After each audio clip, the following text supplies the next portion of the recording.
मैंने वो गुप्ते की छत पे अभी एक लड़की देखी। तो इसमें बोलने का क्या है? हाँ, अरे वो ताई, वो लड़की मुझे देख के डर गई। तेरी शक्ल ही ऐसी है कि कोई भी डर जाएगा। अरे ताई मजाक छोड़ना।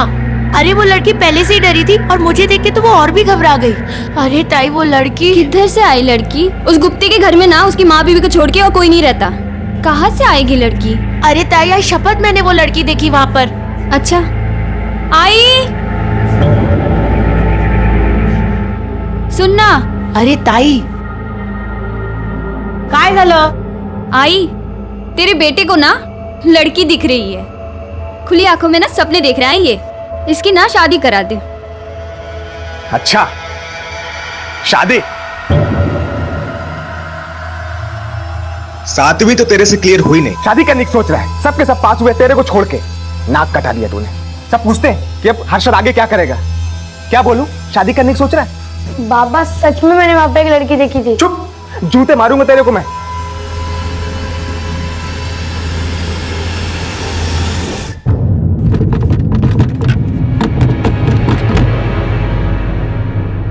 बोल, वो अपने आप बाहर कैसे आ गई? बोल। आई वो अपने अपने, मैंने उसे बाहर निकाला। क्या?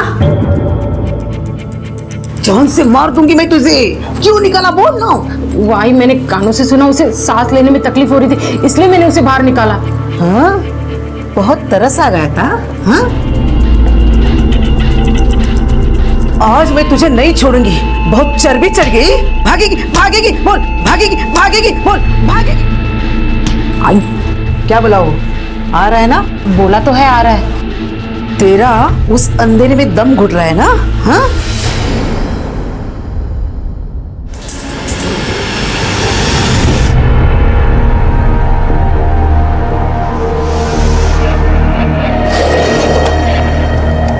कौन है? कौन है?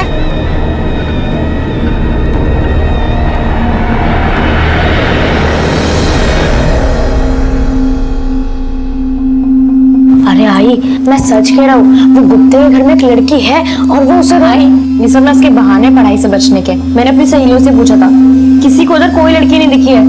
वो लड़की ना सिर्फ इसी को दिखती है, कोई लड़की नहीं है उधर। अच्छा, वहाँ कोई लड़की नहीं है। और अगर फोटो निकल के दिखाई तो? चल ले, क्या मानूंगी।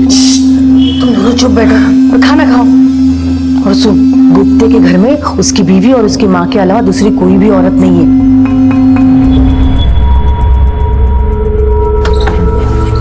रेखा, क्या करें? जाए या नहीं? हाँ माँ जी, आप फिक्र मत कीजिए, सब ठीक हो जाएगा। आप चलिए चलिए।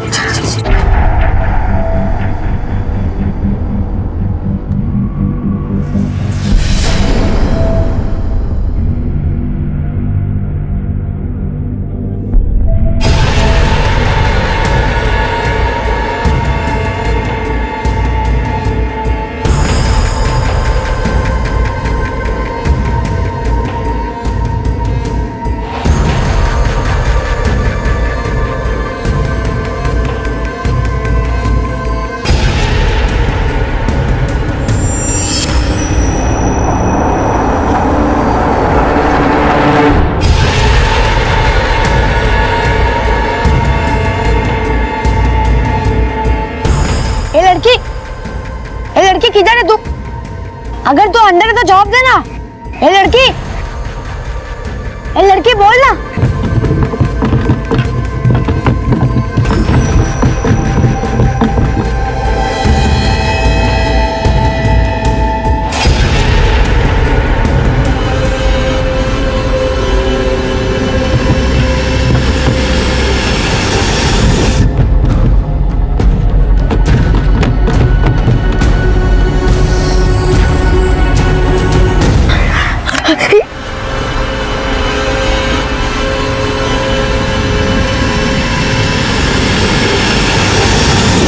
ज्यादा देर तक उसे अकेले नहीं छोड़ना चाहिए। तू फटाफट सब्जी ले और घर चली जा। मैं मंदिर जाके आती हूँ, 15 मिनट में आ जाती हूँ। सुन, दोबारा कोई गलती नहीं होना चाहिए, समझी ना?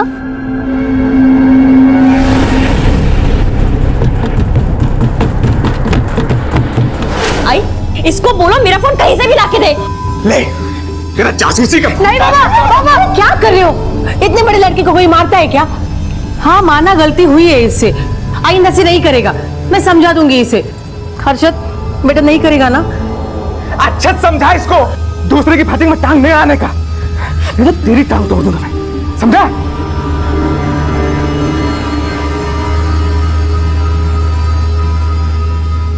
क्यों इंसान सिर्फ अपने ही घर की शांति और सफाई पर ध्यान देता है और उस बात की तरफ बिल्कुल अंधा बहरा हो जाता है जो किसी पर अपराध और अत्याचार की चीख चीख कर गवाही तक दे रही होती है। 15 साल का बच्चा हर्षद, जिसने अपने पड़ोस में ऐसा ही कुछ स्वाभाविक घटते हुए देखा था, और जब उसने उसे रोकने या जानने की कोशिश की तो उसे इससे दूर रहने की सलाह दी गई। क्यों हमारे खून में तेजी तब तक नहीं आती जब तक जुर्म या अत्याचार हमारी अपनी दहलीज लांघने नहीं पहुंच जाता, और जिसके परिणाम बहुत घातक सिद्ध हो सकते हैं।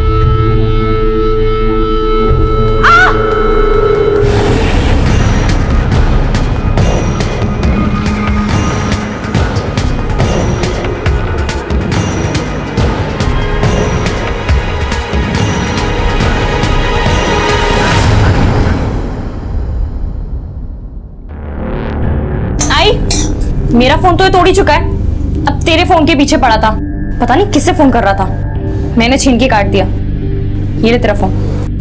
किससे बात कर रहा था हर्षद?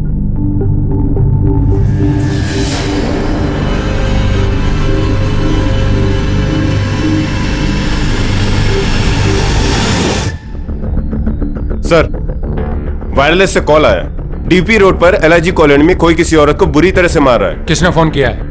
सर वो तो पता नहीं चला क्योंकि फोन बीच में ही डिस्कनेक्ट हो गया। और एड्रेस? सर एड्रेस है लेकिन कॉलर ने अपना नाम नहीं बताया। किसी ने फेक कॉल किया होगा, फिर भी चेक करना पड़ेगा क्योंकि शायद किसी को हमारी मदद की जरूरत होगी।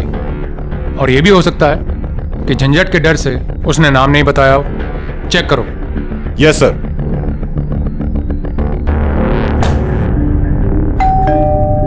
कौन है? अरे साहब आप? हमें कंप्लेंट मिली है कि तुम्हारे घर में किसी लड़की के साथ मारपीट हो रही है। लड़की? हमारे घर में? नहीं नहीं, यहाँ कोई लड़की नहीं रहती, मैं और मेरी बहू रहती है। क्यों, तुम्हारी बहू लड़की नहीं है? बुलाओ उसे। हाँ हाँ बुलाती। रेखा, ए रेखा। हाय। यहाँ मारपीट किसके साथ हो रही है? तुम्हारे साथ? मारपीट नहीं साहब, कुछ नहीं है ऐसा। तुम्हारे अलावा और कौन रहता है इस घर में? नहीं नहीं, हम दोनों के अलावा कोई भी नहीं रहता है। चलो चेक कर दें। चेक करो। कोई नहीं साहब। कोई नहीं। हाँ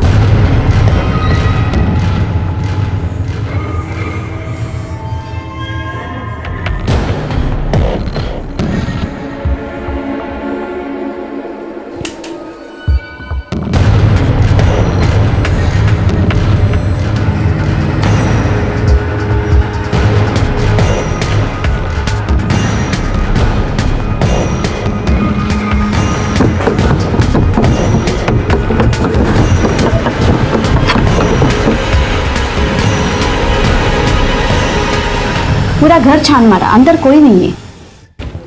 सर सब जगह चेक किया, अंदर कोई नहीं है। तुम्हारा पति कहाँ है? वो यहाँ नहीं रहता? यही रहते हैं साहब, वो हफ्ते में सिर्फ 2 बार ही आते हैं, उनको काम की वजह से घूमना पड़ता है साहब। शायद फेक कॉल होगा, हमारे वजह से आपको तकलीफ हुई, सॉरी। साहब कंप्लेंट किसने की? कंप्लेंट करने वाले ने अपना नाम नहीं बताया। झूठा फोन किया होगा। ठीक है चलो।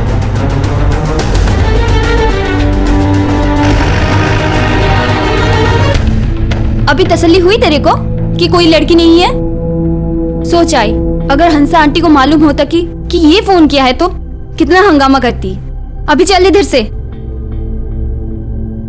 आई, तेरे को भी ऐसे ही लगता है कि मैं झूठ बोला? तेरे को भी मेरे पे भरोसा नहीं है? बेटा मैंने थोड़ी ना ऐसा कहा है मुझे भरोसा नहीं है, मुझे भरोसा है, लेकिन कुछ मिला भी तो नहीं ना। चल अभी पढ़ाई करने बैठ जा, नहीं तो बाबा बहुत चिल्लाएंगे। चल।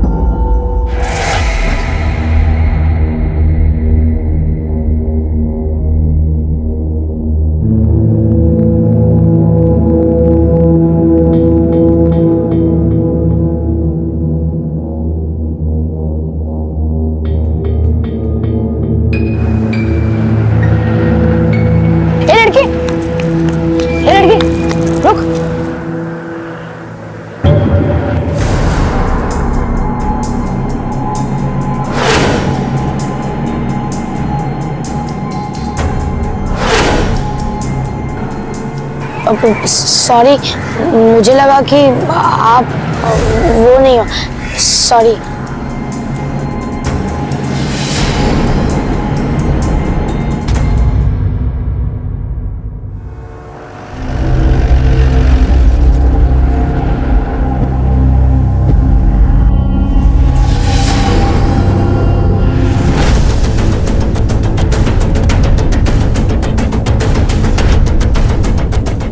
सर, लड़की की उम्र लगभग 25 के आसपास की है।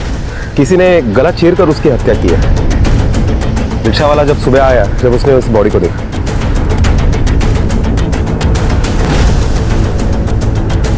यहाँ रिक्शा के बाहर रास्ते पे बहुत खून पड़ा है और रिक्शा में मुश्किल से ही है। लड़की का ड्रेस आगे से खून से पूरा भरा है। मुझे लगता है ये लड़की यहीं कहीं खड़ी होगी और उसका गला काट दिया होगा। खून पूरी तरह बहने के बाद जब वो मर चुकी होगी तो उसकी लाश रिक्शा में डाली होगी। सर, हमने रिक्शा ड्राइवर को कस्टडी में ले लिया है। नहीं, मुझे नहीं लगता रिक्शा वाले ने खून किया है, क्योंकि अगर उसने खून किया होता तो लाश अपने ही रिक्शा में नहीं छुपाता, कहीं और डाल देता। सर, यहाँ पर काफ़ी सारी रिक्शाएं पार्क होती है और ये रिक्शा ड्राइवर पास के पार्क में ही सोते हैं। इसका मतलब खून किसी और ने किया है और लाश यहाँ रिक्शा में छुपाई है। एक काम करो, इलाके के सारे रिक्शा वालों के फ़ोन नंबर ले लो और पूछताछ करो। किसी पे जरा सा भी शक हो गया उसे उठा लो। लड़की के बारे में कुछ पता चला? मतलब उसका नाम, कहाँ की है वगैरह? नहीं सर, लड़की के पास कोई आईडी प्रूफ नहीं मिला, ना ही कोई पर्स, मोबाइल, कुछ भी नहीं। इसका फोटो सब पुलिस स्टेशन को भेज दो और ये भी देख लेना कहीं कोई मिसिंग कंप्लेंट आई है या नहीं। Okay sir. कौन थी ये लड़की और कौन थी वो लड़की जो संदूक में बंद थी? क्या इन दोनों का आपस में कोई संबंध था? और गुप्ते का इस लड़की से क्या लेना देना था? किसने खून किया था इस लड़की का और क्यों?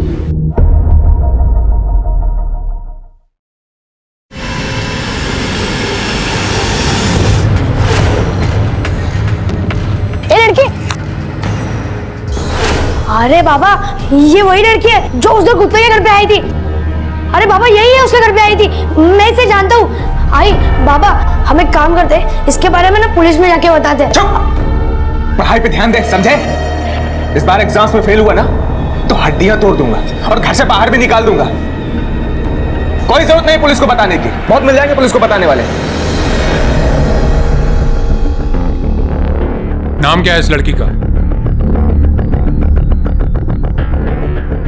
साहब, रोशनी। तुम सब एक ही जगह काम करती हो? हाँ साहब, हम सब एक ही जगह काम करते हैं। किसके पास? मतलब मालिक कौन है?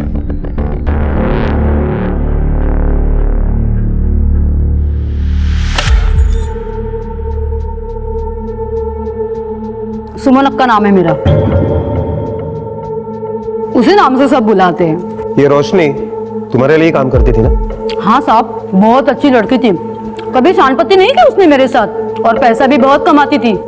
लेकिन मेरी बदकिस्मती, मेरे पे कौन सा भूत आया, मैंने बेच दी उसको। क्या बेच दिया? हाँ। किसको? कब बेचा? यही 4 दिन पहले। तो उसका आशिक आता था ना, उसी को। किसको तुमने बेचा? उसका नाम, एड्रेस, फोन नंबर है तुम्हारे पास? हाँ साहब, देखी हूँ ना। रणधीर शर्मा, रोशनी को क्यों मारा तुमने? सर, मैं उसे क्यों मारूंगा? मैं प्यार करता था उससे। सर, उसने एक बार बोला कि उसे वहां नहीं रहना, मैं निकाल लाया उसको वहां से। जहां से तू उसे निकाल लाया वहां से लड़की निकालना आसान बात नहीं है। सर, अक्का को पैसे दिए थे मैंने, तब जाकर उसने रोशनी को मेरे साथ जाने दिया। मतलब तूने इसे खरीद लिया था? सर, आप ऐसे कह सकते हैं, पर मेरे लिए रोशनी की आजादी की कीमत थी वो। ये फिल्मी डायलॉग मुझ पे मत मार। कितने पैसे दिए थे? 3 लाख रुपए। जिस दिन फर्स्ट टाइम मैं उसे घर लेकर आया। आओ रोशनी, आज से ये हमारा घर है, अब से हम यहीं रहेंगे। थैंक यू रणबीर, आपने मेरे लिए इतना कुछ किया है, ये घर, ये जिंदगी। लेकिन अगर मैं आपसे एक चीज और मांगू तो क्या आप देंगे? हाँ हाँ बोलो, क्यों नहीं। मेरा एक पुराना काम अधूरा रह गया है, अगर आप बुरा ना माने तो क्या मैं उसे पूरा करके वापस आऊं? मुझे लगा कि किसी पुरानी फ्रेंड से मिलने गई होगी, तो मैं अक्का के यहाँ गया देखने की, क्या पता वो वहां हो, पर पता चला कि वो वहां भी नहीं आई। कहानी अच्छी बनाई तुमने, दुआ कर यही सच हो। तुमने रोशनी को कहाँ से खरीदा? वो हमारा एक सप्लायर है ना साहब, पावड़े करके, उससे लिया। और ये रोशनी पावड़े के पास कहाँ से आई? साहब ये मेरे को नहीं पता। पावड़े का नंबर और एड्रेस देना जरा। अब ये तो मत बोलना कि तुम्हारे पास उसका नंबर और एड्रेस नहीं है।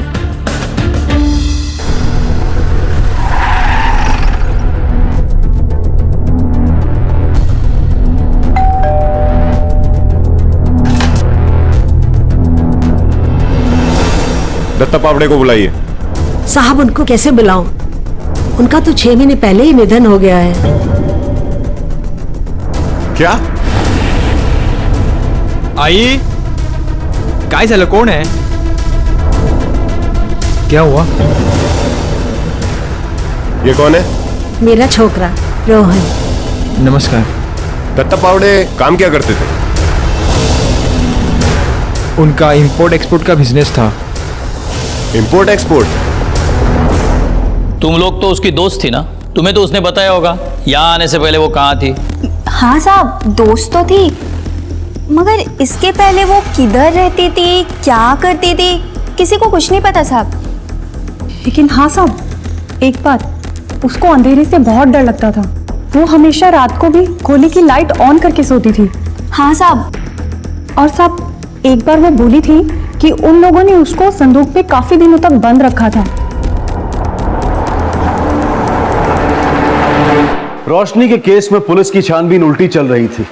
मर्डर से पहले वो रणधीर के पास और उससे पहले वो सुमन अक्का के पास थी। पर पावड़े की मौत ने इस तहकीकात की कड़ी पर रोक लगा दी, क्योंकि वही बता सकता था कि सुमन अक्का के पहले वो कहां थी और वो कौन शख्स हो सकते थे जिनका ताल्लुक रोशनी के मर्डर से हो सकता था। रोशनी अंधेरे से डरती थी, उसे भी संदूक में रखा गया था, और जिसे हर्षद ने देखा था उसके साथ भी इसी तरह से अत्याचार हो रहा था। फिर रोशनी को गुप्ते के घर से निकलते हुए भी देखा गया, लेकिन रोशनी और वो लड़की दोनों अलग थी, जिसमें से रोशनी का खून हो चुका है। तो फिर वो दूसरी लड़की कहां, उसका क्या हुआ? जादव, रोशनी की मौत 30 तारीख को 1 से 3 बजे के बीच में हुई है। उसके बॉडी में अल्कोहल पाया गया है, इसका मतलब उसने शराब पी थी। घाव उसके गले पर है, जिसकी वजह से उसकी मौत हुई है। रिपोर्ट के मुताबिक हथियार एक नोकीला धारदार चाकू जैसा है, करीबन 2 इंच का। 2 इंच? यानी सर कोई ब्लेड जैसी चीज होगी। लेकिन सर ऐसी चीज तो लोग सुसाइड आइटम में यूज करते हैं, कोई मर्डर कैसे कर सकता है? हो सकता है ये रिपोर्ट में कुछ गलती हुई होगी, फिर से पोस्टमार्टम करवाओ, जल्दी से जल्दी रिपोर्ट लाओ, कुछ गड़बड़ हुई होगी। Okay sir. सर, एक औरत और एक लड़का आया है, रोशनी केस के बारे में कुछ बताना चाहते हैं। मैंने उनको बाहर बिठाया है। बसा बसा।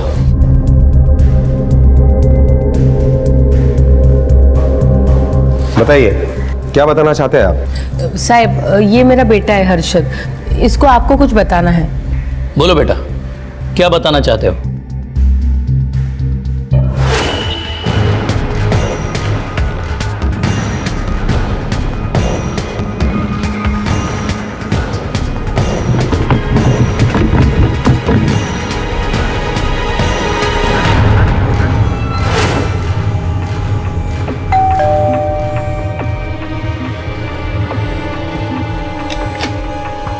जी? तुम कौन हो? यहाँ पे तो 2 औरतें रहती है ना? जी, मेरा नाम परेश गुप्ते है, ये मेरा ही घर है। बोलिए। हमें इन्फॉर्मेशन मिली है कि आपने किसी लड़की को संदूक में कैद करके रखा है। क्या साहब, ऐसी जानवरों जैसी हरकत कोई कैसे कर सकता है? हमारे पास तुम्हारे घर का सर्च वारंट है, पता चल ही जाएगा। चलो।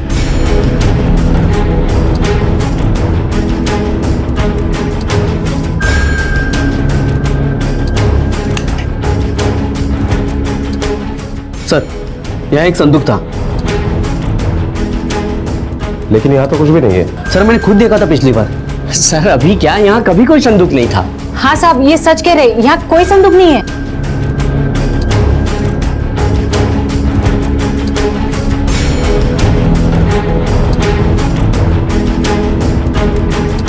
तुम्हारी माँ जी वो कहाँ है?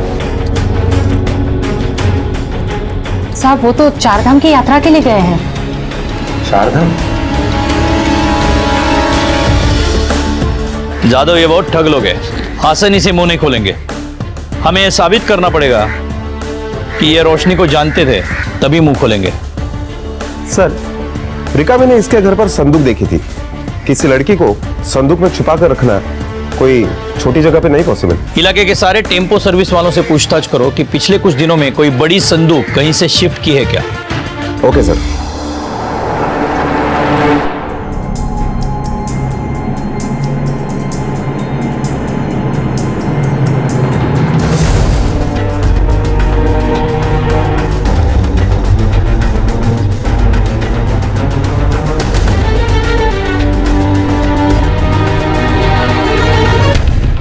सर, हमने सभी लोगों से पूछताछ की, लेकिन किसी ने भी कोई संदूक शिफ्ट नहीं किया है।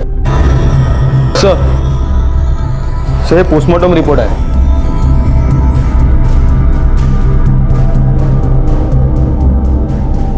यादव, अब ये कंफर्म है कि रोशनी का कत्ल 2 इंच के चाकू से ही हुआ है और कट राइट से लेफ्ट की तरफ है। सर, इसका मतलब है कत्ल करने वाला हर काम के लिए उल्टे हाथ का इस्तेमाल करता है और परेश अपना हर काम सीधे हाथ से करता है, मतलब वो लेफ्टी नहीं है। 2 इंच का चाकू और लेफ्टी कातिल। वो बच्चा है ना हर्षद, उसे पुलिस स्टेशन बुलाओ। Okay sir. हर्षद बेटा, ठीक से साफ साफ याद करके बताओ, उस दिन क्या हुआ था जब रोशनी को तूने परेश के घर से बाहर निकलते हुए देखा था? सर, मैंने उसे सिर्फ एक बार नहीं 2 बार देखा था। 2 बार?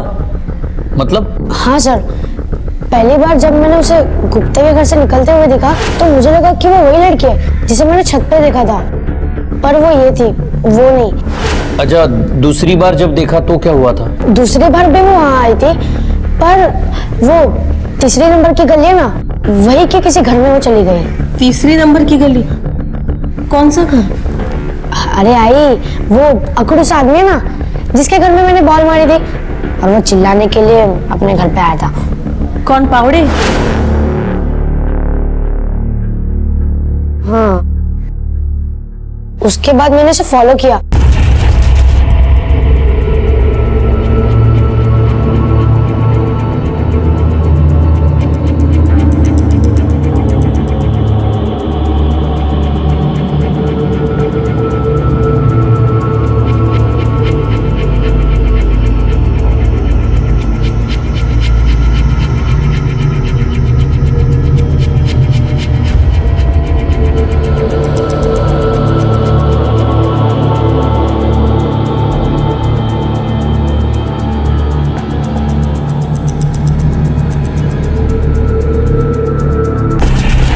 हर्षद बेटा, ये बात तुमने हमें पहले क्यों नहीं बताई?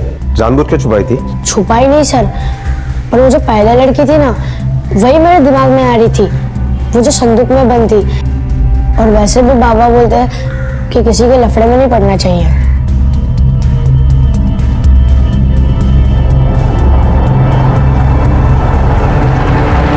बेटा, तूने ये गले में क्या पहना है? ये फैशन है सर, स्कूल का हर एक बच्चा ऐसे कुछ भी पहन के घूमता रहता है। अच्छा, दिखाओ तो, हम भी तो देखें क्या फैशन चल रहा है आजकल।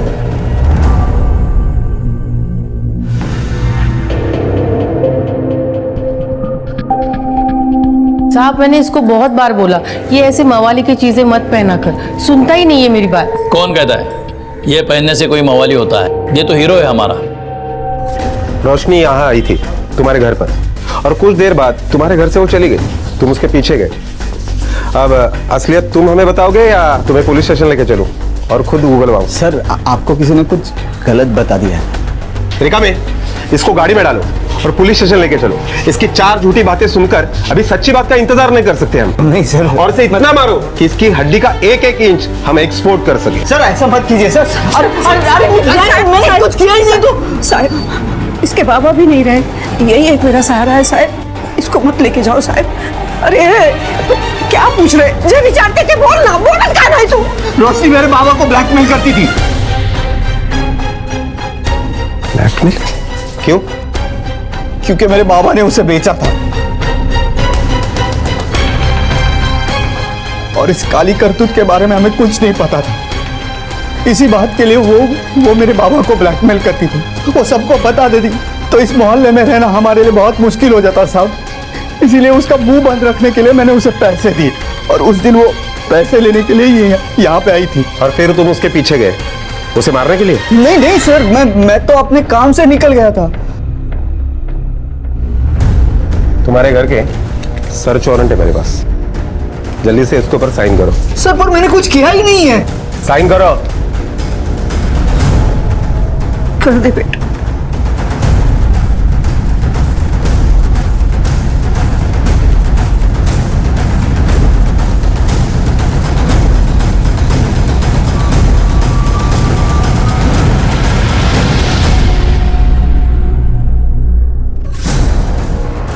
पूरे घर की तलाशी लो, एक भी कोना छूटना नहीं चाहिए।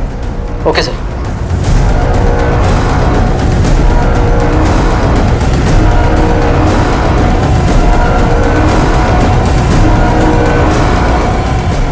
सर ऐसा कुछ नहीं मिला जिसमें डाउट हो।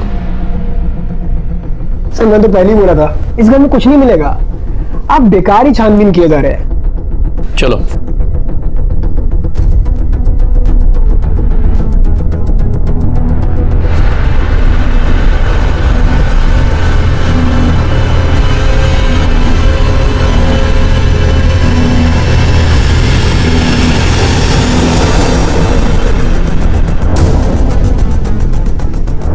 ये गले में क्या है तेरे? लेटेस्ट फैशन है ना? अरे सर ये तो ऐसी आर्टिफिशियल चेन है, ये लॉकेट है। निकालो जरा, निकालो।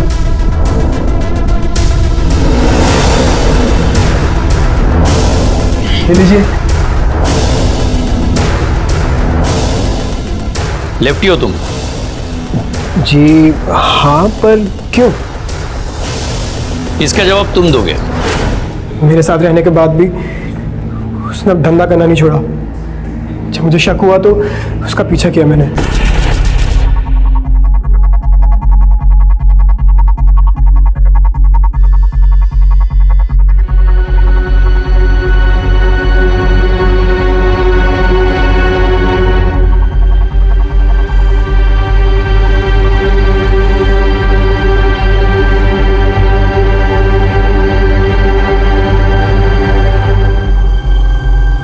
मैं ये देख के बर्दाश्त नहीं कर पाया सर। जब वो वापस लौटी तो उसे ये तक याद नहीं था कि आज 30 तारीख को मेरा बर्थडे है। मैंने उसे याद दिलाया, उसे पार्टी के बहाने रेस्टोरेंट लेके गया जहाँ मैंने उसे शराब भी पिलाई। वापस आते वक्त मैंने गाड़ी खराब होने का नाटक किया। यार ये गाड़ी अचानक से क्यों खराब हो गई? अब चलो कोई बात नहीं, हम ऑटो से घर चलते हैं।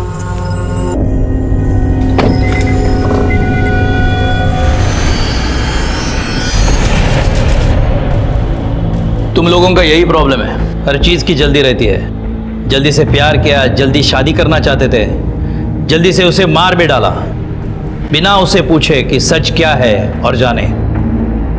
सच मतलब? वो बदला लेना चाहती थी उन लोगों से जिन्होंने उसकी ये हालत बना दी और उसे इस जगह पहुंचाया। हाँ ये बात जरूर है कि उसका तरीका गलत था, वो उन लोगों को ब्लैकमेल कर रही थी, उसकी वजह उसे हमारे पास आना चाहिए था। रिका में ले जाओ उसको।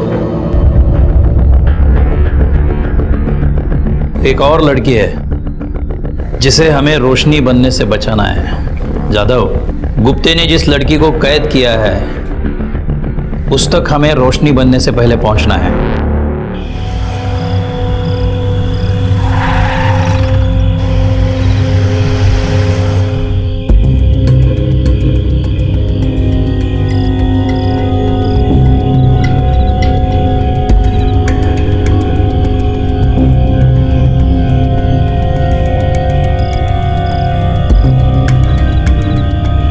पीछे करो।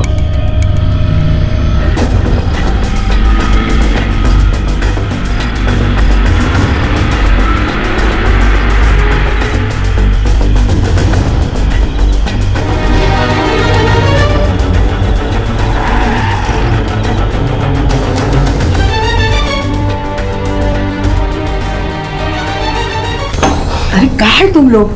मुझे यहाँ बंद करके किधर गए थे तुम लोग? आई तेरे को क्या मालूम, हम लोगों को पुलिस उठाकर ले गई थी। क्या? वो तो अच्छा हुआ कि रोशनी का कातिल पकड़ा गया और पुलिस ने हम लोगों को छोड़ दिया। आई, जो होना था वो हो गया। महक किधर है? सब कुछ ठीक है ना? कुछ गड़बड़ तो नहीं है? क्या करना है ठीक होने से? 6 महीने हुए परिस के साथ सोती है, लेकिन अभी तक पेट से नहीं हुई। ऐसा लगता है पहले वाली जैसी ये भी वांझ निकली। अब क्या करें? अब कोई और लड़की देखनी पड़ेगी। रोशनी को तो पावड़े ले गया था, वो भी मर गया। अब इसे किसको दें? कौन है आप? क्या चाहिए? कुछ नहीं।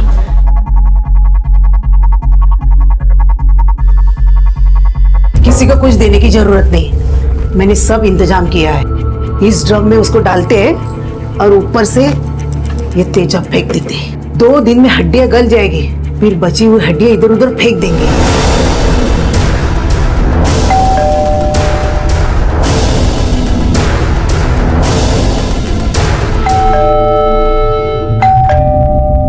अभी कौन आया है? आई, आवाज मत कर। तुम लोग अंदर जाके छुप जाओ, मैं देखता हूँ। चल चल चल चल चल, चल।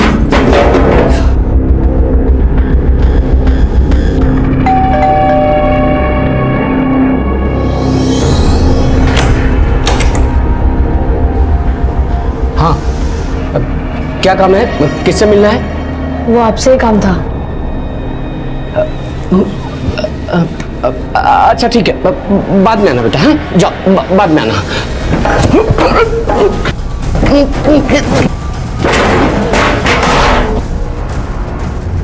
अंदर और 2 लोग हैं, उनको भी पुलिस स्टेशन लेके चलो।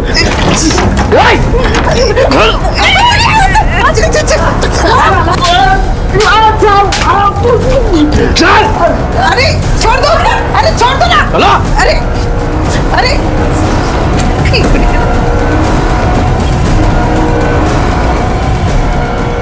अंदर आना बेटे। यही लड़की थी जिसको तुमने देखा था? हाँ सर, यही थी। शुक्रिया। प्लीज। हमने नहीं, इस बच्चे ने, हर्षद ने बचाया तुम्हें। साहब, बच्चा नहीं है हम लोगों को। उधर गांव में सब लोग बाप दादा की जायदाद बांट रहे थे। हम लोगों से बोले कि तुम लोग क्या करोगे इसका? औलाद तो है नहीं। साहब, इसलिए रोशनी को हम लोग लेके आए थे, पर वो भी कभी मां नहीं बन पाई, इसलिए मजबूरन हमको उसको पावड़े को बेचना पड़ा साहब। अभी तो ऐसा लगता है साहब, भगवान की यही मर्जी है, मेरा वंश कभी आगे नहीं बढ़ पाएगा। काश भगवान की मर्जी तुम लोगों को पहले समझ आती, 2 लड़कियों की जिंदगी बर्बाद होने से बच जाती। वैसे भी और कोई उम्मीद नहीं है, क्योंकि जेल में वंश आगे नहीं बढ़ सकता।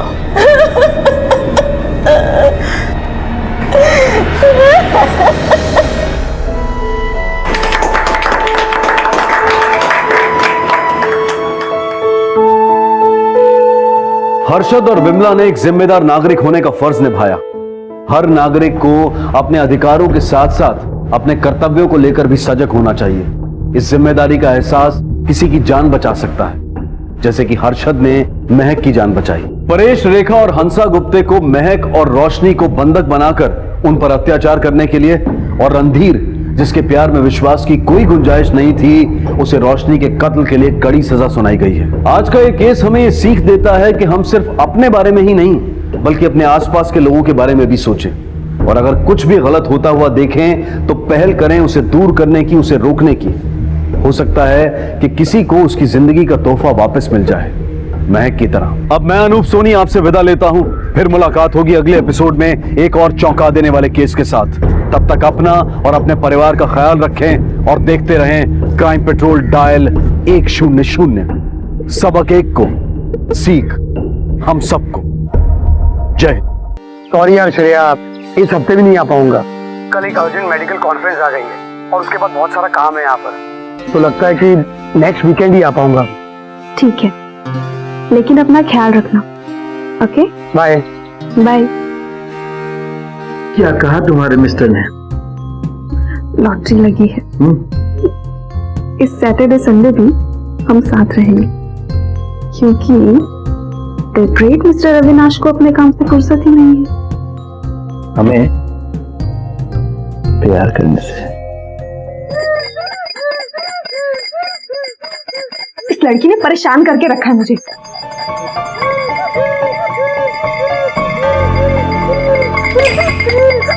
अब क्या हुआ तुझे? चैन से नहीं रह सकती? क्या कर रही हो? बच्ची है वो। बच्चों यहाँ देखो, इसे रोते नहीं। मेरा गुड गर्ल ना। ये देखो अंकल तुम्हारे लिए क्या लाए हैं, चॉकलेट।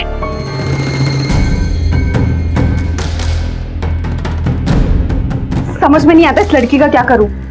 एक तो ये है और दूसरा इसका बाप। इन दोनों ने मेरी जिंदगी हराम करके रखी है। तुम इतना टेंशन ले रही हो, मैं हूं ना तुम्हारी जिंदगी में।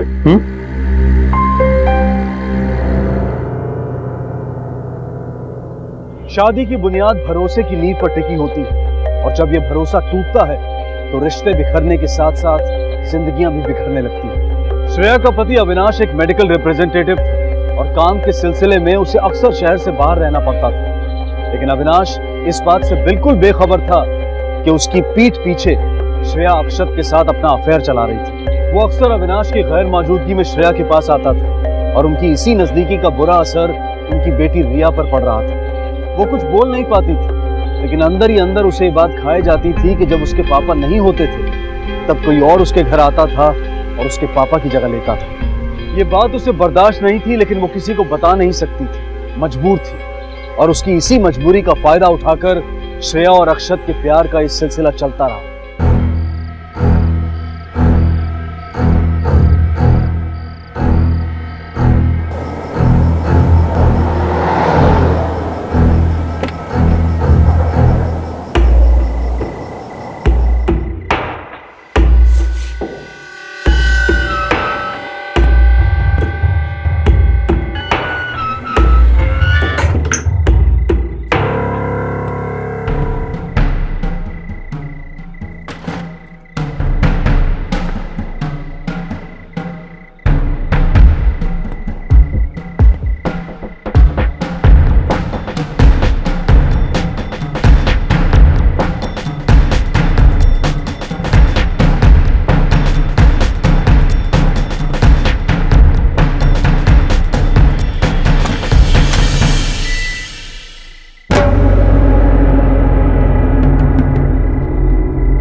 अविनाश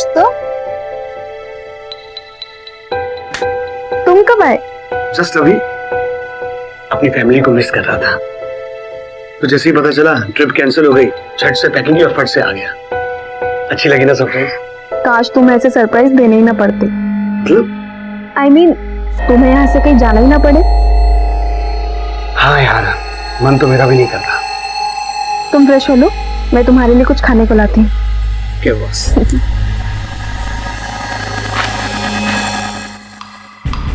ये आवाज कैसी?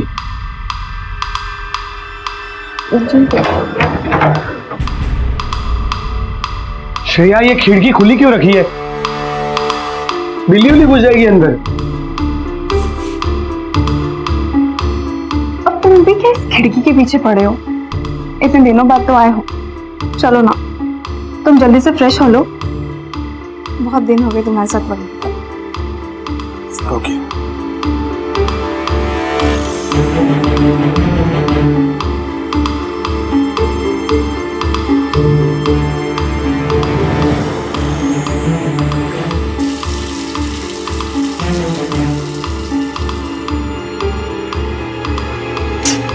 चलो जल्दी निकलो यहाँ से, जल्दी निकलो। अच्छा हुआ सही टाइम पर पता चल गया, नहीं तो बहुत बड़ी गड़बड़ हो जाती।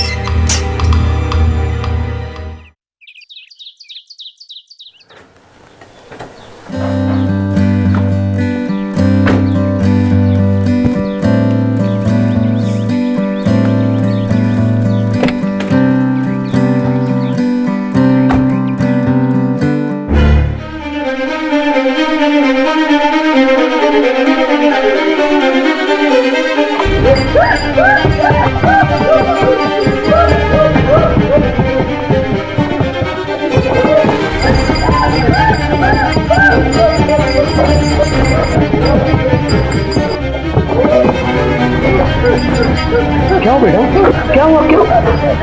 क्या?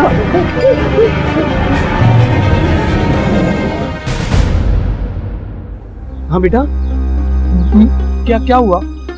क्या क्या क्या देख लिया तुमने? हाँ? अच्छा, तुम क्या चाहती हो? पापा नहीं जाए? बेटा, पापा को जाना होगा, उन्हें काम है ना, तो जाने दो। अच्छा अच्छा, ओके ओके। पापा अपनी राजकुमारी को छोड़कर कहीं नहीं जाएंगे, इधर ही रहूंगा। ये क्या कर रहे हो अविनाश? ये तो बच्ची है, जिद तो करेगी ही ना। काम जरूरी है, तुम्हें जाना होगा। रिया से जरूरी मेरे लिए और कुछ नहीं है। चलो बेटा।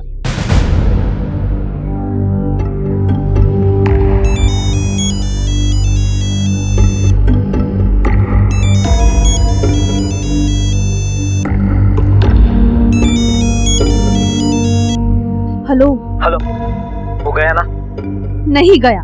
इस रिया की बच्ची ने सब बिगाड़ दिया। मुझे समझ में नहीं आ रहा इस लड़की का क्या करूं। अब तो मुझे भी डर लगने लगा है कि अविनाश को सब बता ना दे। अब तो कुछ करना ही होगा।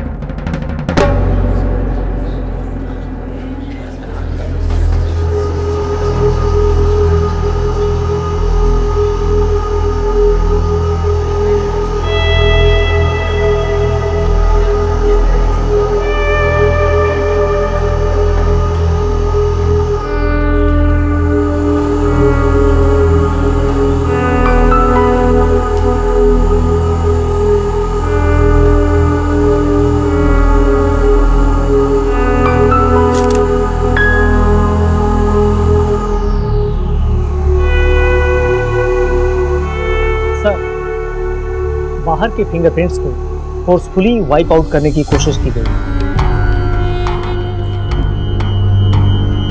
एक्सीडेंटल केसेस तो हो रहे हैं सावन, लेकिन कोई कार के हैंडल से फिंगरप्रिंट्स को क्यों मिटाएगा? प्रोबेबली ये मर्डर। मर्डर? लेकिन मेरी बेटी का मर्डर कोई क्यों करेगा, किस लिए सर? वही तो पता लगाना है। ये एक सोचा समझा मर्डर। इस बच्चे को पहले बेहोशी की दवा का इंजेक्शन दिया गया ताकि वो निढाल हो जाए और दम घुटते वक्त स्ट्रगल ना कर सके। इस जहर ने उसकी नर्वस सिस्टम को कमजोर कर दिया और बाद में कार में दम घुटने की वजह से उसकी मौत हो गई।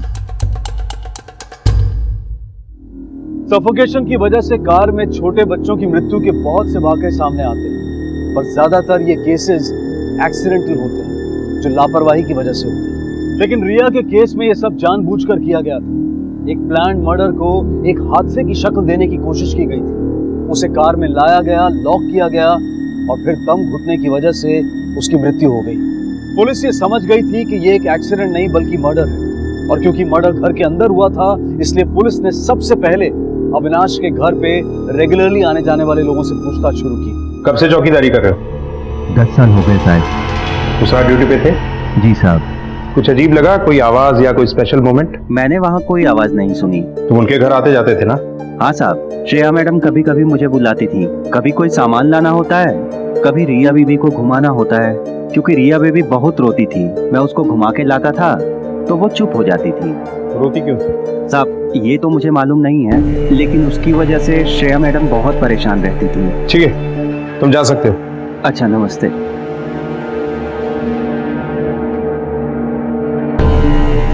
नमस्ते साहब। कब से काम कर रही हो? साहब 4 साल से। कभी कोई झगड़ा? नहीं साहब, झगड़ा क्यों होगा भला? साहब टाइम पे पगार दे ही देते थे। कितने बजे आती थी तुम काम के लिए? सुबह शाम 2 टाइम। मेम साहब कभी कभी आने के लिए मना कर देती थी। साहब घर पे नहीं होते थे ना, तो घर पे कोई काम ही नहीं पड़ता था करने के लिए। अच्छा, ये जो इनकी बेटी है रिया, इसके साथ सब ठीक से पेश आते थे? जी साहब, पर मेम साहब बच्चे को कभी कभी डांट देती थी। वो भी क्या करे बेचारी, बच्ची को लेके वो बहुत परेशान थी। भगवान किसी भी बच्चे को ऐसी बीमारी ना दे। सर, अविनाश के घर से फोन आया है, कोई सामान गायब नहीं। तुम जाओ।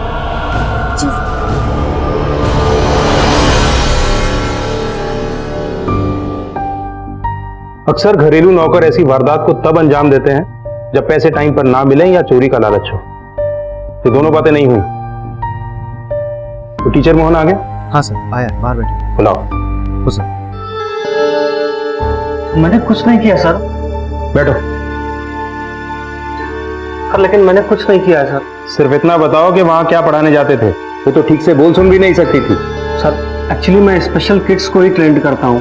ऐसे बच्चे बोल नहीं पाते तो उन्हें स्पेशल तरीके से ट्रेनिंग दी जाती है। मर्डर का तरीका भी स्पेशल था। वारदात वाले दिन कहाँ था? सर मैं तो 3 दिन से बीमार हूँ, घर पर था। सर मैंने रिया के पेरेंट्स को भी इन्फॉर्म किया था। तो कत्ल से पहले अलीबाई भी तैयार था। रोज वहां जाते थे तुम, तो हादसे से ठीक 3 दिन पहले छुट्टी क्यों ली? सर मैंने तो आपसे कहा मेरी तबीयत खराब थी। सर आप चाहिए मेरे डॉक्टर से पूछ लीजिए, मेरे पड़ोसियों से पूछ लीजिए, मुझे वायरल था सर मैं तो 3 दिन तक घर से बाहर भी नहीं निकला हूँ। सर ये सही कह रहे हैं। मैंने पड़ोसियों से और डॉक्टर से तफ्तीश की है। शख्सियत का क्या हुआ? वैसे करते क्या हैं आप? सर मेरा गारमेंट एक्सपोर्ट का बिजनेस है। अविनाश के घर कितना आना जाना था? रोज या कभी कभी?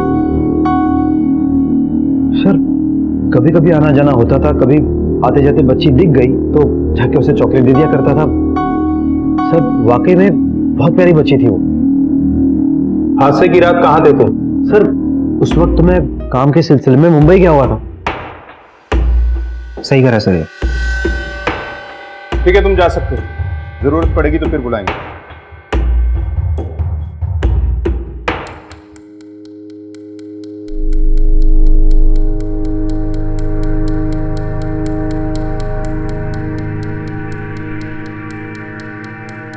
ना मोटिव समझ में आ रहा है, ना किसी पे शक पुख्ता हो रहा है। आखिर क्यों कोई 9 साल की डाउन सिंड्रोम बच्ची को मारने की कोशिश करेगा?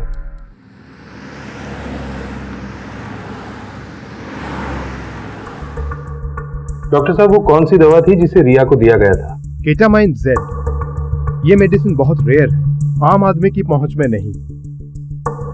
लेकिन किसी मेडिकल रिप्रेजेंटेटिव का इस तक पहुंचना ज्यादा मुश्किल नहीं होगा ना? बिल्कुल नहीं। सावन? हाँ सर। अविनाश को पुलिस स्टेशन बुला। Okay sir. सर आप कहना क्या चाहते हैं सर कि मैंने अपनी बच्ची की जान ली? सर मैं ऐसा क्यों करूंगा भला? मैं नहीं कह रहा हूं मिस्टर अविनाश, ये पोस्टमार्टम की रिपोर्ट कह रही है। रिपोर्ट के मुताबिक बच्ची की मौत से पहले उसे बेहोशी की दवाई केटामिन जेड इंजेक्ट की गई थी। ये दवा आम आदमी की पहुंच के बाहर है, लेकिन एक एमआर के लिए। मतलब आप ये कहना चाह रहे सर कि इस दवाई का इस्तेमाल करके मैंने खुद ने अपनी बच्ची की जान ली? हो सकता है। एक 9 साल की बच्ची की जान गई है। जब तक खूनी को सजा नहीं दूंगा ना, चैन से नहीं बैठूंगा मैं सर। और हाँ, अब आपको यह साबित करना है कि आप अपनी बच्ची की जान क्यों नहीं ले सकते। और एक बात और, जब तक इन्वेस्टिगेशन चल रही है ना, आप शहर से बाहर नहीं जा सकते।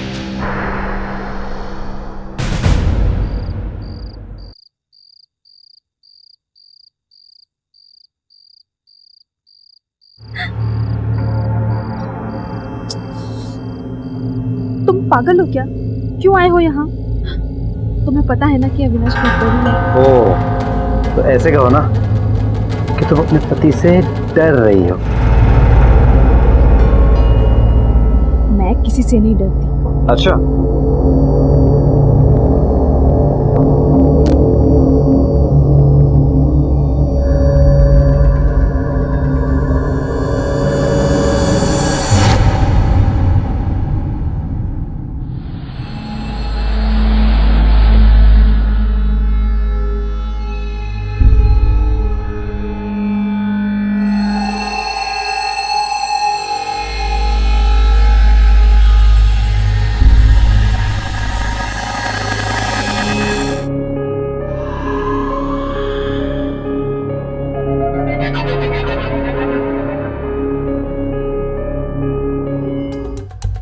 सर कुछ इंटरेस्टिंग फैक्ट सामने आए हैं। क्या? अभी कुछ दिन पहले ही अविनाश ने अपनी इंश्योरेंस पॉलिसीज, बॉन्ड्स और प्रॉपर्टी की वसीयत में अपनी पत्नी को मतलब श्रेया को नॉमिनेट किया था। Good, interesting. अब कड़ी मिली है। अविनाश हैमर था और श्रेया उसकी पत्नी। मतलब श्रेया उस मेडिसिन तक आसानी से पहुंच सकती। पर सर इससे क्या साबित होता है? साबित नहीं होता है साबित, सुराग मिलता है। अविनाश की मौत से सिर्फ और सिर्फ श्रेया को फायदा होने वाला था। हो सकता है अपनी बच्ची के मर्डर में भी इसका हाथ हो। याद है मोहन और उस मेड ने क्या कहा था? इस किस्म के बच्चों के माँ बाप अक्सर अपने बच्चों से खींच जाते हैं। एक काम करो, श्रेया पर नजर रखो, वो कहाँ आती जाती है, किससे मिलती है, उसके फोन रिकॉर्ड सब कुछ। हो सर।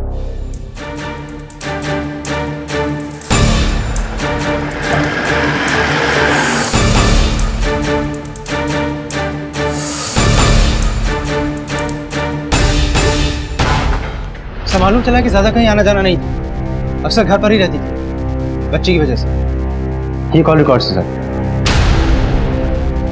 सही नंबर से श्रेया के फोन पे बार बार कॉल आ रही, पहले भी इसी नंबर से आती थी। श्रेया भी इस नंबर पे कॉल करती थी सर। कमाल की बात यह है कि ये कॉल्स तब आते थे जब अविनाश घर पर नहीं होता था। अविनाश के मर्डर के बाद इस नंबर से दोबारा कॉल नहीं आया। मुझे लगता है इस केस को सॉल्व करने में ज्यादा वक्त नहीं लगेगा। पता कि ये नंबर किसका है? वही अक्षत सर, अविनाश के मोहल्ले का लड़का।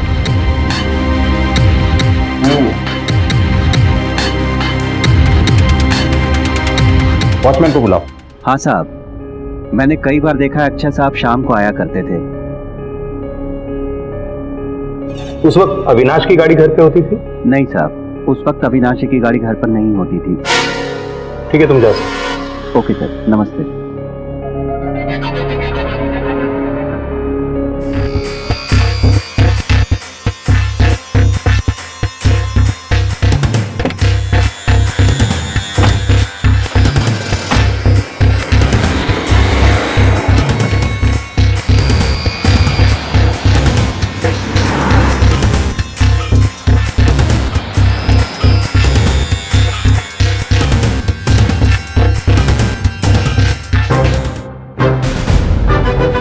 थोड़ा मसाज का मौका हमें भी दे दो।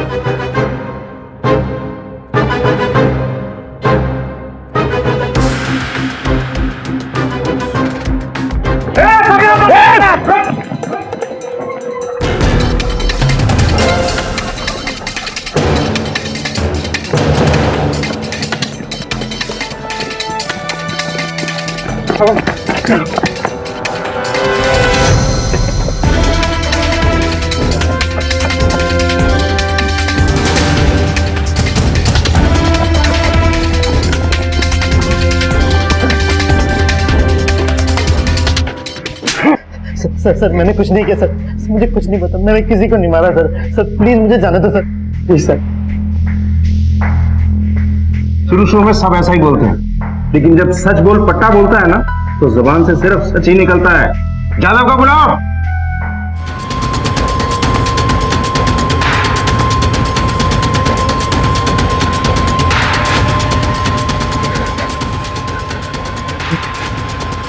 रुक जाइए सर रुक जाइए सर बताता हूँ सर।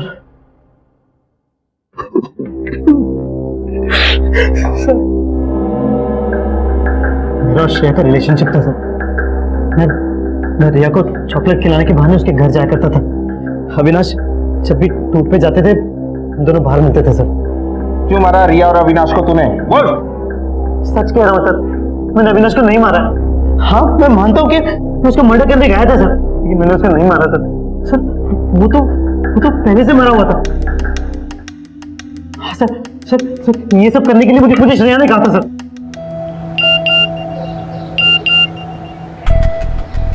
आज रात में अविनाश को नशे की दवा दे दूंगी और उसके बाद तुम्हें आकर उसका गला काटना है। घर की चाबी घर के बाहर पायदान के नीचे मिलेगी। जैसे कहा जाए वैसे करना और फिर गायब हो जाना। फोन भी मत करना।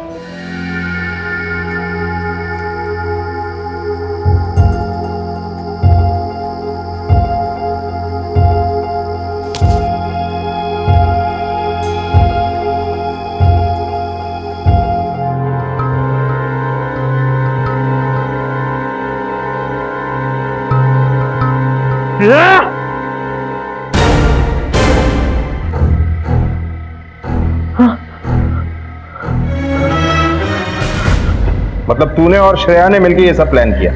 हाँ सर प्लान किया, लेकिन मैंने नहीं मारा। मैंने सच में किसी को नहीं मारा सर।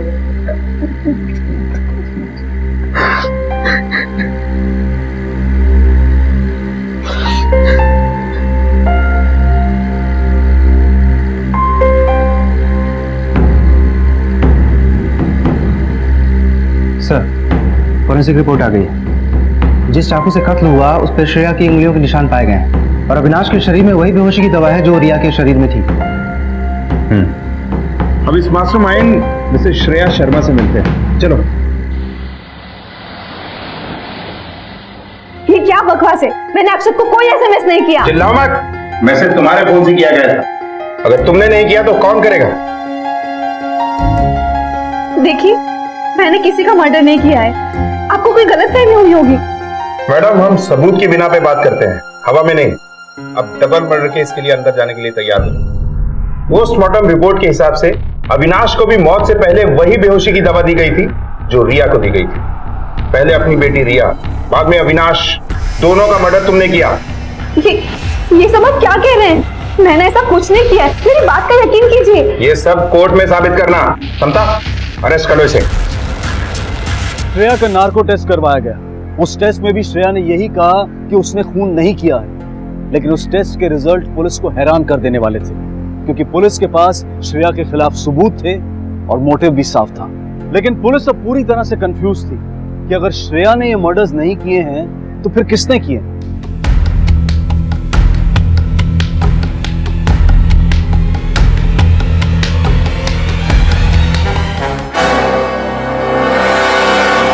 सर, ये फाइल देखिए।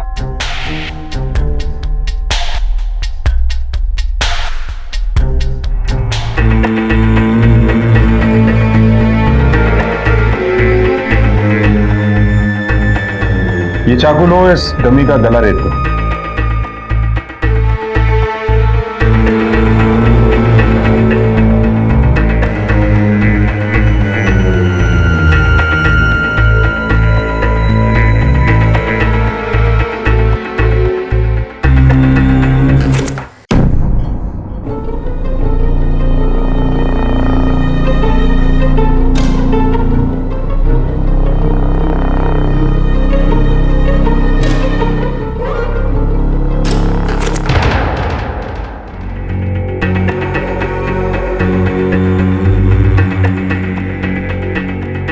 सावंत, खूनी कोई और ही। गले पे जो स्लैश का मार्क है उसकी मूवमेंट के हिसाब से जिसने भी ये मर्डर किया है वो लेफ्ट हैंडेड और श्रेया और अक्षत दोनों राइट हैंडेड। एक काम करो, मोहन, वॉचमैन और मेड सबको बुलाओ अभी।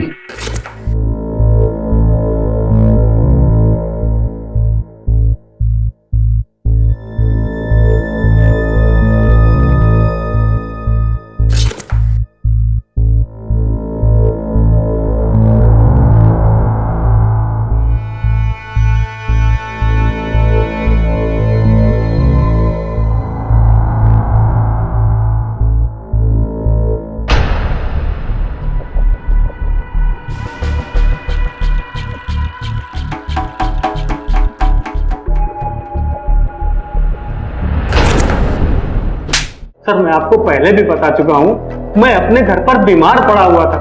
मैं अविनाश जी के घर तक गया ही नहीं। सर, मैंने कोई मर्डर नहीं किया सर। सर, ये सही कह रहा है, बीमार था ये। पड़ोसी लोग पहले भी कह रहे थे और अभी भी यही कह रहे हैं कि कई दिनों से बाहर नहीं गया। फिर ये श्रेया के मोबाइल से एसएमएस कैसे कर सकता है?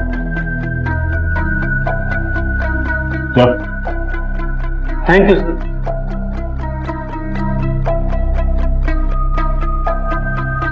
सावंत, अगर कातिल इनमें से कोई नहीं है तो फिर कौन हो सकता है? अब कोई नहीं बचा है।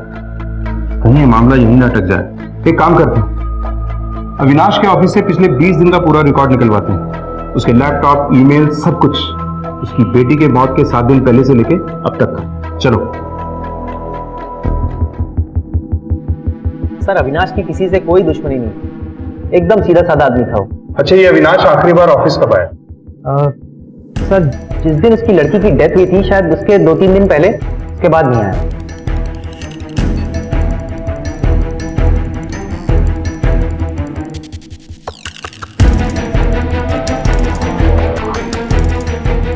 ये सीसीटीवी कैमरास वर्किंग है? जी सर। मुझे सबकी फुटेज देखनी है।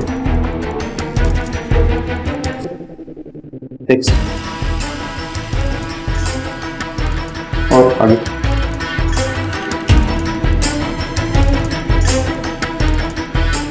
ठीक है, ये दोनों हाथों से? सर, यही तो खूबी थी उसकी। वो दोनों हाथों से लिख सकता था। इनफैक्ट सर वो अपने सारे काम दोनों हाथों से कर सकता था। अच्छा, ये उस दिन उसने यहाँ से कोई सामान लिया था? आई मीन कोई स्पेशल मेडिसिन या कुछ और? हाँ सर, एक दवा के कुछ पैकेट लिए थे जो उसे कोई मेडिकल स्टोर में डिलीवर करने थे। क्या बता सकते हैं वो दवा कौन सी? Ketamine Z. ये तो वो दवा है जो रिया की बॉडी में मिली थी और अविनाश की बॉडी में भी। अब पता ये करना है कि उस मेडिकल स्टोर तक ये दवा पहुंची या नहीं।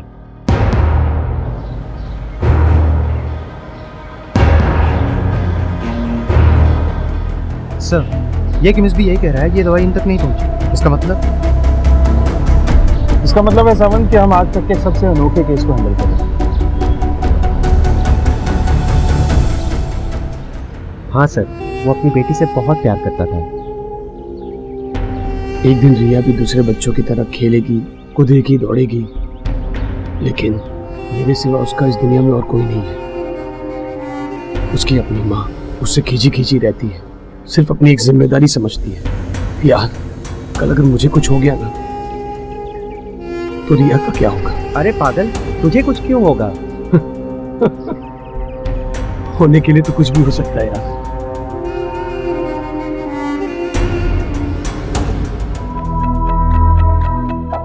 Quite possible. एक्चुअली जब कोई दूसरा इंसान किसी का गला रेतता है तो घाव थोड़ा दूसरा होता है, मगर इस केस में घाव उतना गहरा नहीं है, फोर्स कम है। ये एंगल हमसे मिस होगा। पॉसिबल है ये घाव उसने खुद लगाया है।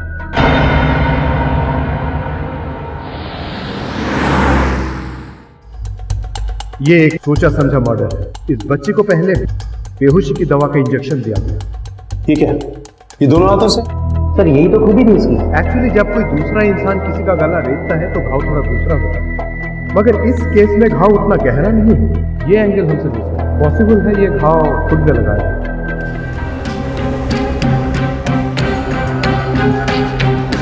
इसका मतलब अविनाश ने? जी हाँ, अविनाश ने। जरा सोचिए वो कौन था जिसकी पहुंच दवा तक थी? वो कौन था जो आपके मोबाइल से आसानी से मैसेज कर सकता था? वो कौन था जिसे आपके और अक्षत के बारे में पता हो सकता था? वो कौन था जिसकी पहुंच कार तक थी और रिया के बेडरूम तक भी? सिर्फ अविनाश। अविनाश आपसे इस बेवफाई का बदला लेना चाहता था, लेकिन उसे डर था कि उसके बाद रिया का क्या होगा, इसलिए उसने रिया का मर्डर कर दिया और खुद की जान ले ली। मैं बताता हूं क्यों हुआ था। क्योंकि उसने आपको आपके बॉयफ्रेंड के साथ देख लिया था, उसे आप पर शक हो गया। फिर उसने आप पे नजर रखना शुरू कर दिया और उसका शक यकीन में बदल गया। उसके मन में बदला लेने की भावना आई। उसने प्लानिंग शुरू कर दी। इंटरनेट पे मर्डर करने के तरीके ढूंढने लगा और वो तरीका चुना जो उसकी पहुंच में था। इसलिए उसने सबसे पहले अपनी बेटी की जान दी। वो तुम्हारे भरोसे रिया को नहीं छोड़ना चाहता था। वो जानता था कि तुम्हारे साथ उसका भविष्य सुरक्षित नहीं है, इसलिए उसने रिया को बेहोशी की दवा दी ताकि दम घुटने पर वो स्ट्रगल ना कर सके। फिर उसने आपके मोबाइल से अक्षत को मैसेज किया, जिसमें अक्षत आसानी से फंस गया, क्योंकि उसमें साफ हिदायत थी कि अक्षत कॉल बैक नहीं करेगा। उसके बाद अविनाश ने सेंट आइटम डिलीट कर दिया होगा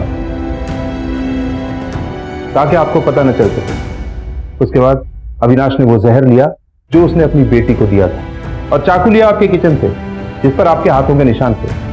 चाकू के मुठ पर कपड़ा रखकर अपना गला स्लैश कर लिया, और फिर जब अक्षत आया उससे पहले ही अविनाश मर चुका था। Excellent planning. और जानती हैं ये सब कुछ हुआ आपके धोखे की वजह से, आपके एक्स्ट्रा मैरिटल अफेयर की वजह से। एक पति ने आपको इतना प्यार दिया और आपने उसे बदले में दिया धोखा, और इसकी सजा भुगती आपकी मासूम बेटी ने। और शायद वो चाहता भी नहीं था कि उसकी बेटी की परवरिश आप जैसी औरत करे। लेकिन अब तो आपको पता चल चुका है ना कि मैंने मर्डर नहीं किया है, तो अब तो मुझे यहाँ से जाने दीजिए। नहीं, अभी आप आजाद नहीं हैं, क्योंकि ये साबित हो जाएगा कि अविनाश ने आत्महत्या की है। लेकिन एसएमएस, चाकू पर आपके हाथों के निशान और अक्षत के कन्फेशन के बाद मैं ये साबित नहीं कर पाऊंगा कि आप लोगों ने अविनाश की हत्या की साजिश नहीं की। अब बाकी की जिंदगी ये साबित करने में लगाना होगा कि आप लोग बेकसूर हो। चलो।